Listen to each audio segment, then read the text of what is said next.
Ist dir als Kind eine Kugel Eis runtergefallen oder hat's dir auf der Straße hingehaut? War alles anders, als hätte es sein sollen? Hast dir am Spielplatz nicht zu den anderen traut? Waren die großen Probleme doch kleiner Natur? Probleme halt für Kinderschuhe. War der Schmerz am Abend noch nicht verklungen und hast allweil nur mit den Tränen gerungen? Dann hat der Doma ein Bussel aufs Hirn gedruckt und gesagt, wie ans Bettdecken zurechtdruckt, träumst der Wengerl von die Engel.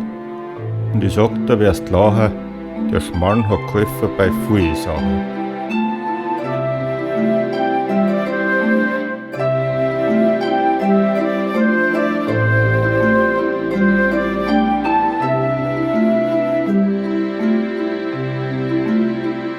Später ist das Leben ernster geworden, hab ich gemeint, und nimmer wegen einer Kugel Eis gewarnt.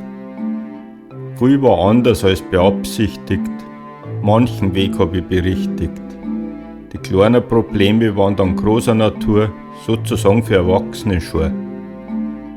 Mancher Schmerz war am Abend nicht abgelungen, manchmal hab ich wieder mit Tränen gerungen. Niemand hat mir Bustel aufs Hirn aufgedruckt, geschweige den Bettdecken zurechtgerückt. Und Oma hab ich dann oft denkt, hat die doch einfach die Welt eingerenkt, mit träumst der Wengerl von die Engel.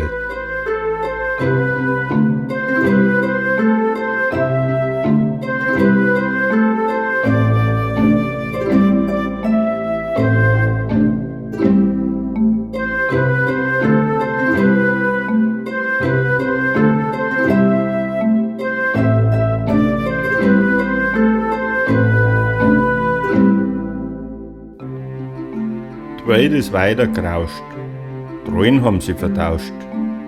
Die von der Oma feuert sie aus und erntet in 50 Jahren Applaus. Kinderprobleme sind ähnlicher Natur, halt wieder Probleme für Kinderschuhe. Trainer waren auch wieder einer, auch wieder so ein kleiner.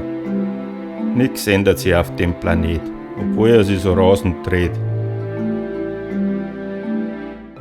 Wieder muss ich an die Oma denken und eine kleine Welt einrenken, mit träumst der Wengerl von die Engel.